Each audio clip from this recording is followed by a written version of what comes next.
Breaking news భారతదేశంపై Trump అక్కసు చల్లారడం లేదు. భారతదేశంపై Trump కక్ష తీర్చుకోవాలని అనుకుంటూ ఉన్నాడు.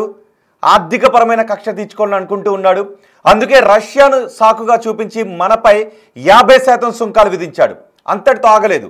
రష్యాతో మన స్నేహాన్ని చెరగొట్టడానికి, రష్యా నుంచి మన ఆయిల్ దిగుమతులను ఆపటానికి ట్రంప్ చేసిన ప్రయత్నాలు ఫలించకపోవడంతో ట్రంప్ ఇంకా కోపంతో ఊగిపోతున్నాడు. ట్రంప్ అసలు మనశ్శాంతిగా లేడు. ఇప్పుడు ఏమనుకుంటున్నాడంటే ఇతర దేశాలతో, అటు యూరోపియన్ యూనియన్ దేశాలతో ట్రంప్ అడుగుతున్నాడు, భారత్పై మీరు కూడా 100% సుంకాలు విధించండి అని. అంతేకాదు G7 దేశాలు కూడా సూచిస్తున్నాడు, మీరు కూడా భారత్పై 100% సుంకాలు విధించండి అని. ట్రంప్ నా మిత్ర దేశం భారత్, నా మిత్రుడు మోదీ, భారతీయులందరూ నా మిత్రులు అంటూనే భారత్పై విషయాన్ని కక్కుతూ ఉన్నాడు. మనపై ఎప్పుడైతే 25% సుంకాలు విధించిన తర్వాత మరో 25% సుంకాలు విధించి సుంకాలను 50%కి తీసుకుని వెళ్ళాడో మనం ట్రంప్ బెదిరింపులను ఏమాత్రం పట్టించుకోలేదు. భారతీయుల ప్రయోజనాలే మనకి ముఖ్యం, మా ప్రజల ప్రయోజనాలు, మా పౌరుల ప్రయోజనాలు, మా దేశ ప్రయోజనాలే మాకు ముఖ్యమని ట్రంప్ను మనం ఏమీ పట్టించుకోలేదు. దీంతో ట్రంప్ రగిలిపోయాడు. నన్ను ఎందుకు భారత్ పట్టించుకోవడం లేదు, నన్నేంటి ఇలా వదిలేసింది భారతదేశం, నా బెదిరింపులను ఎందుకు పట్టించుకోవడం లేదు అని ట్రంప్ అంతర్మదనం చెందుతున్నాడు అంటూ చాలా విశ్లేషణలు కూడా వచ్చాయి. లోపల రగిలిపోతున్నాడు అంటూ చాలా విశ్లేషణలు కూడా వచ్చాయి. నిజంగానే మనం కొన్ని చూస్తుంటుంటాం. ఎవరినైనా ఒక వ్యక్తి కొన్ని మాటలు మాట్లాడినప్పుడు, కొంత కెలికినప్పుడు అస్సలు పట్టించుకోవడం మానేసి వదిలేసి వాళ్ళ ముఖం వైపు కూడా చూడకుండా ఉంటే వాళ్ళు ఇంకా కోపంతో రగిలిపోతుంటుంటారు. ఇప్పుడు అగ్రరాజ్యానికి అధ్యక్షుడు ట్రంప్ పరిస్థితి కూడా అలాగే ఉంది. భారత్పై నేను విధించిన సుంకాలకు ఏంటి, భారత్ అసలు కంగడం లేదు, కెంగడం లేదు, అసలు బెదరడం లేదు, భయపడడం లేదు, నన్ను పట్టించుకోవడం లేదు, నన్ను అడగడం లేదు, కనీసం వాళ్ళ దిగుమతుల సుంకాలను కూడా పెంచడం లేదు ఏంటి అని ట్రంప్ అశాంతితో రగిలిపోతున్నాడు. అసలు ఒకరిని పట్టించుకోకుండా ఉన్నప్పుడు వాళ్ళ మనసులో కలిగేటటువంటి అశాంతి అగ్నిపర్వతానికంటే వేడిగా ఉంటుంది. సో ఇప్పుడు ట్రంప్ అలాగే రగిలిపోతున్నాడు. అదే సమయంలో మనం ఏం చేసాం, అటు రష్యాతో స్నేహబంధాన్ని ఇంకా బలోపేతం చేసుకున్నాం, ఇటు చైనాతో కూడా స్నేహబంధాన్ని బలోపేతం చేసుకునే దిశగా మనం ముందుకు వెళ్ళాం. రష్యా అధ్యక్షుడు, చైనాతోనూ మన ప్రధాని, మనం ముగ్గురం కలిసి ఒకే చోట కనిపించేటప్పటికీ ట్రంప్కి మతిపోయింది. అందుకే మొన్న కొన్ని గంటల పాటు ట్రంప్ ఆచూకీ కూడా తెలియలేదు, ఎక్కడికి వెళ్ళాడంటూ వార్తలు వచ్చాయి. అఫ్కోర్స్ దానికి వేరే రీజన్ ఉన్నప్పటికీ రకరకాల ఊహాగానాలు, వార్తలు వచ్చాయి. ఇప్పుడు ట్రంప్ వచ్చిన తర్వాత ఏమంటున్నాడు, ట్రంప్ యూఈ దేశాలతో, యూరోపియన్ యూనియన్ దేశాలతో అడుగుతున్నాడు భారత్పై 100% సుంకాలు విధించండి అని. అంటే మనం ఏ దేశాలకైతే ఎగుమతులు చేస్తూ ఉన్నామో, మన దేశ వస్తువులు ఏ దేశాలైతే దిగుమతి చేసుకుంటూ ఉన్నాయో ఆ దేశాలు సుంకాలు విధిస్తే, మన దేశ ఎగుమతులపై తీవ్రమైనటువంటి ప్రభావాన్ని చూపిస్తే మనం ఇంకా తీవ్రమైన ఆర్థిక సంక్షోభంలోకి వెళ్ళిపోతాము. అప్పుడు ట్రంప్ దగ్గరికి వెళ్ళి బతిమాలతాము అని ట్రంప్ అనుకుంటూ ఉన్నాడు. అదే కుయుక్తులు ఇప్పుడు ట్రంప్ పన్నుతున్నాడు. అందుకే ఇటు G7 దేశాలను కూడా ట్రంప్ అడుగుతున్నాడు. G7 దేశాల్లో America, Canada, France, Germany, Italy, Japan ఈ దేశాలు ఉన్నాయి.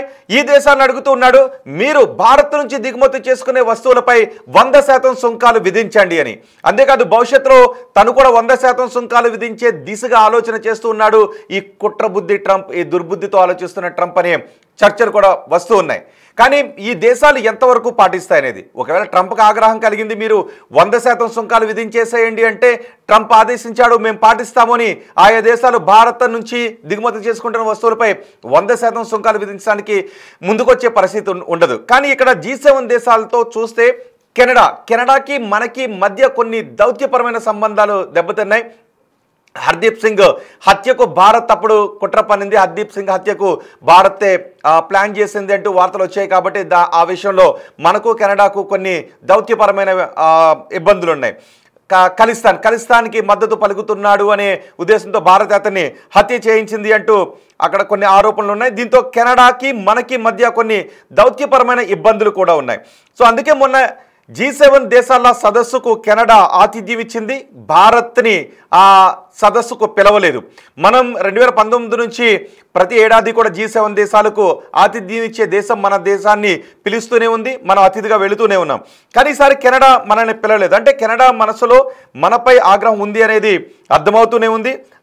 ఖలిస్తాన్ మద్దతుదారుడు హర్దీప్ సింగ్ హత్య తర్వాత చోటు చేసుకున్న పరిణామాలు.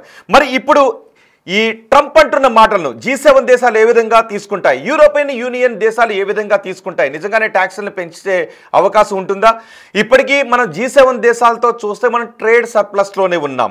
సుమారు 28 బిలియన్ డాలర్ల వరకు మనం ట్రేడ్ సర్ప్లస్లో ఉన్నాం.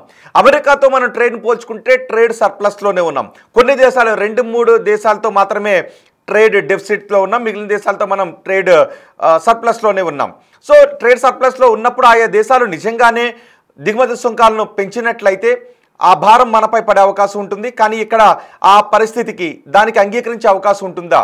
ట్రంప్ కోపంతో భారత్పై కక్ష సాధించాలి అని మనల్ని కూడా ట్యాక్సులు పెంచమని అడుగుతూ ఉన్నాడు అని మిగిలిన దేశాలు ట్యాక్సులు పెంచే అవకాశం ఉంటుందా? బహుశా వాటిని పాటించే అవకాశం ఉండదు.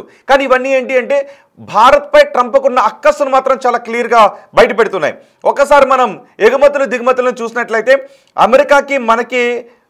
అమెరికాకి మనం ఎగుమతుల విలువ సుమారు 86 బిలియన్ డాలర్ల వరకు ఉంది, దిగుమతులు మాత్రం 45 బిలియన్ డాలర్ల వరకు ఉంది. ఇక్కడ మనం ట్రేడ్ సర్ప్లస్లోనే ఉన్నాం. ఇటు జర్మనీతో తీసుకుంటే జర్మనీ మన నుంచి దిగుమతి చేసుకునే దానికంటే జర్మనీ మనకి ఎగుమతులు చేసేది ఎక్కువగా ఉంది, సుమారు ఎక్కువగా ట్రేడ్ డెఫిసిట్ ఇక్కడ కనిపిస్తుంది. అలాగే జపాన్తో పోల్చుకుంటే కూడా జపాన్ నుంచి మనం దిగుమతులు ఎక్కువగా ఉన్నాయి. కాబట్టి ఆ దేశాలు మన దేశం పైన సుంకాలను విధిస్తే మనం విధించే సుంకాల కారణంగానే వాళ్ళకి ఇబ్బందులు కలిగే అవకాశం ఉంటుంది. ఇక యూకే, కెనడా, ఇటలీ, ఫ్రాన్స్ ఈ దేశాలతో కూడా చూస్తే పెద్దగా డెఫిసిట్ ఏం కనిపించట్లేదు. ఎగుమతులు దిగుమతులు వ్యత్యాసం చాలా తక్కువగానే ఉన్న పరిస్థితి మనకి కనిపిస్తూ ఉంది. సో ఇక్కడ ట్రంప్ దుర్బుద్ధి మాత్రం బయటపడుతుంది. అంతేకాదు మనం ట్రంప్ మొన్న రీసెంట్గా చేసిన వ్యాఖ్యలను కూడా ఒకసారి గుర్తు చేసుకోవచ్చు.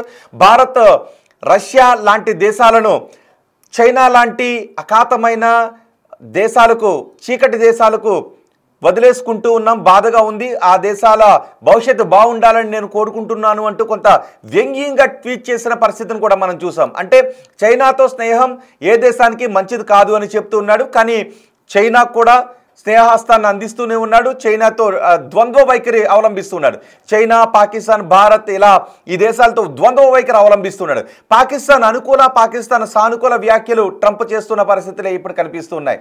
అంతేకాదు రష్యా మీద కోపంతో భారత్కి ఎందుకు మీరు సుంకాలు విధించారు అంటే, రష్యా మీద మీరు ఎటువంటి చర్యలు ఎందుకు తీసుకోలేదు అంటే భారత్పై తీసుకున్నాం కదా అని అర్థం లేని లాజిక్ను ట్రంప్ చెబుతున్నాడు. అంటే భారత్పై సుంకాలు పెంచితే చర్యలు తీసుకుంటే మేము అది రష్యా పైన చర్యలు తీసుకున్నట్టే అని అనుకుంటున్నాడు. రష్యా మళ్ళీ రీసెంట్గా ఉక్రెయిన్పై దాడి చేసినప్పుడు మళ్ళీ భారత్ పైనే విషయానికి కక్కే మాటలు మాట్లాడాడు ఈ ట్రంప్. ఇప్పుడు G7 దేశాలను అడుగుతున్నాడు, మీరు భారత్పై సుంకాలు విధించండి, భారత్ నుంచి మీరు దిగుమతి చేసుకునే వస్తువులపై మీరు 100% సుంకాలు విధించండి. భారత్ వల్లే రష్యా లాంటి దేశాలు యుద్ధాలు చేయడానికి ఇంధనం అందుతుంది, యుద్ధాలు చేయడానికి ఆర్థిక వెసులుబాటు కలుగుతుందని ట్రంప్ చెప్తున్నాడు. నిజానికి ట్రంప్ బుద్ధి వేరే రకంగా ఉంది. కేవలం అంటే ట్రంప్ దగ్గర నుంచి మనం అమెరికా నుంచి ఆయిల్ దిగుమతి చేసుకోవాలని కోరుతున్నాడు. ఇక్కడ మనం ఫ్రీ ట్రేడ్ జరపాలని, అమెరికా భారత్ మధ్య ఫ్రీ ట్రేడ్ ఒప్పందాన్ని చేసుకోవాలనే దుర్బుద్ధితో ఉన్నాడు. ఫ్రీ ట్రేడ్ ఒప్పందం చేసుకున్నట్లయితే మన వ్యవసాయ ఉత్పత్తులు ఇబ్బందుల్లో పడే అవకాశం ఉంటుంది. కాబట్టి మన రైతులు, మన ప్రజల అవసరాల కోసం మాత్రమే మా నిర్ణయాలు ఉంటాయి. మా ట్రేడ్ పార్ట్నర్ ఎలా ఉండాలి, ఎంతవరకు ఉండాలి, మేము ఎవరితో వాణిజ్య ఒప్పందాన్ని చేసుకోవాలి అనేది అది మా దేశానికి సంబంధించిన విషయం, మీరు దానిలో కలగజేసుకోలేరు అంటూ మనం సంకేతాలను ఇచ్చాం. ఈ సంకేతాలు ట్రంప్కి నచ్చడం లేదు. అంతేకాదు ట్రంప్ గతంలో నోబెల్ బహుమతి పొందాలి అని చూశాడు. ఆ నోబెల్ బహుమతికి కొన్ని దేశాలు ట్రంప్ ఆహా అంటే ఓహో అనే కొన్ని దేశాలు వంతపాడే అవకాశం ఉంది. కానీ ఆ విషయంలో మనం ఏమీ మాట్లాడకపోవడంతో ట్రంప్ ఇక్కడ కూడా అలిగినట్టుగా కనిపిస్తుంది. పాకిస్తాన్కి, భారత్కి యుద్ధాన్ని ఆపేసింది నేనే అంటే నువ్వు కాదు అనే సంకేతాలు మనం ఇవ్వడం కూడా ట్రంప్ ఆగ్రహానికి కారణమవుతుంది. ఇక్కడ రష్యాను మాత్రమే బూచిగా చూపిస్తున్నాడు, కానీ భారత్పై విషం కక్కుతూనే ఉన్నాడు. అటు యూరోపియన్ యూనియన్ దేశాలను 100% మీరు పెంచండి, ట్యాక్స్లు ఇప్పుడున్న వాటికంటే పెంచండి అని అడిగాడు. కానీ ఆ దేశాలు బహుశా పెంచే అవకాశం ఉండకపోవచ్చు. ఎందుకంటే యూరోపియన్ యూనియన్లో ఉన్న కొన్ని దేశాలు కూడా రష్యాతో వాణిజ్యాన్ని కలిగి ఉన్నాయి, రష్యా దగ్గర నుంచి గ్యాస్ను సప్లై పొందుతూ ఉన్నాయి. కానీ వాటిపైన మాత్రం ట్రంప్ ఏమీ మాట్లాడలేదు. ఇటు చైనాకి, రష్యాకి వాణిజ్యం జరుగుతుంది, చైనా విషయంలో ట్రంప్ ఏం మాట్లాడడం లేదు. కేవలం భారత విషయంలో మాత్రమే ట్రంప్ ఈ స్థాయిలో ఎందుకు విషం కక్కుతూ ఉన్నాడు? మీ అభిప్రాయం ఒకసారి కమెంట్ బాక్స్లో తెలియచేయండి. ట్రంప్ మాట విని G7 దేశాలు భారత్ను దూరం చేసుకుంటాయా అంటే, నిజానికి భారత్ ఏ దేశానికైనా ఎప్పుడైనా భారత్ నమ్మదగిన మిత్రుడు. మనం ఏ దేశాన్ని మోసం చేసే మాటలు మాట్లాడడం, మోసం చేసే పనులు భారత్ ఎప్పుడూ చేయదు. ఒకవేళ ఏదైనా దేశం అది శత్రు దేశమైనప్పటికీ ఆపదలో ఉంటే వాళ్ళకి సహాయం చేయడానికే మనం ఆలోచిస్తాం తప్ప మనం ఏ దేశాన్ని మోసం చేయలేదు, ఏ దేశం పైన మనం దురాక్రమణకు పాల్పడలేదు, ఏ యుద్ధాలకి మనం కారణం కాదు. అనాదిగా మనం చూసుకున్నప్పటికీ ఇప్పటికీ కూడా చూస్తే ఏదైనా యుద్ధాల వల్ల భారతే నష్టపోయింది తప్ప, భారతే తన భూభాగాన్ని కోల్పోయింది తప్ప భారత్ ఏ దేశాన్ని ఆక్రమించుకోలేదు, భారత్ ఏ దేశాలపైన యుద్ధాన్ని చేయలేదు, భారత్ ఎటువంటి కుట్రలు చేయలేదు. భారత్ ఎవరికైనా ఏ దేశానికైనా సాయం చేసింది, సహాయాన్ని అందించింది, మిత్ర దేశంగానే భారత్ ఉంది. ఎవరికైనా ఎటువంటి పరిస్థితుల్లోనైనా సహాయం చేయగలిగే నమ్మగలిగే దేశంగా భారత్ ఉంది. కానీ ఇప్పుడు ట్రంప్ మాత్రం ఇతర దేశాలతో భారత్కు ఉండే సంబంధాలని చెడగొట్టాలని అనుకుంటూ ఉన్నాడు. అందుకే మనం రష్యాతో స్నేహాన్ని మరింత బలోపేతం చేసుకోవడం, చైనాకు దగ్గరవుతూ ఉండడంతో ఇప్పుడు ట్రంప్కు కంటగింపుగా మారింది. అందుకే అడుగుతున్నాడు ఆ దేశాలు, యూరోపియన్ యూనియన్ దేశాలు, ఇటు G7 దేశాలు భారత్పై అధిక సుంకాలు విధించండి అని అంటూ ఉన్నాడు. మరి చూద్దాం, ఆ దేశాలు అయితే సైలెంట్గా ఊరుకున్నాయి, ట్రంప్ ఇలాగే మాట్లాడతాడులే అని. నిజానికి ట్రంప్ ఎప్పుడేం మాట్లాడతాడో తెలీదు, ట్రంప్ ఎప్పుడే నిర్ణయం తీసుకుంటాడో తెలీదు, ట్రంప్ తను తీసుకునే నిర్ణయంపై ఎంతవరకు స్టాండ్ అయి ఉంటాడో తెలీదు. ఇలాంటి పరిస్థితుల్లో ట్రంప్ ఉంటాడు, ఇలాంటి బిహేవియర్లో ట్రంప్ ఉంటాడు అని ప్రపంచ దేశాలన్నిటికీ కూడా తెలుసు. అందుకే ట్రంప్ వైఖరిని చూసి ప్రపంచ దేశాలు చాలా జోకులు కూడా వేసుకునేటటువంటి పరిస్థితి కనిపిస్తూ ఉంటుంటుంది. బహుశా ఇప్పుడు యూరోపియన్ యూనియన్ దేశాలు భారత్పై అధిక సుంకాలు విధించే అవకాశం ఉండకపోవచ్చు అని విశ్లేషకులు చెప్తున్నారు. అలాగే G7 దేశాలు కూడా ట్రంప్ మాటలను పట్టించుకునే అవకాశం లేదు. ఆయా దేశాలు వాళ్ళ దేశాలకు అనువైన నిర్ణయాలు తీసుకుంటారు తప్ప ట్రంప్ ఏదో భావోద్వేగంలోనో కుట్రతోనో దుర్బుద్ధితోనో ఒక నిర్ణయం తీసుకుని మీరు కూడా ట్యాక్సులు పెంచండి అని ట్రంప్ అనేస్తే వాటిని ఆయా దేశాలు పరిగణలోకి తీసుకునే అవకాశం లేదు అనే విశ్లేషకులు అంటున్నారు. కానీ ఇక్కడ ట్రంప్ మాటలు, ట్రంప్ వ్యవహార శైలి మాత్రం భారతదేశంపై ఇంత అక్కసు ఎందుకు, భారతదేశంపై ఇంత కుట్ర ఎందుకు ట్రంప్కి అనే ఒక విషయంపైన పెద్ద ఎత్తున చర్చ జరుగుతుంది.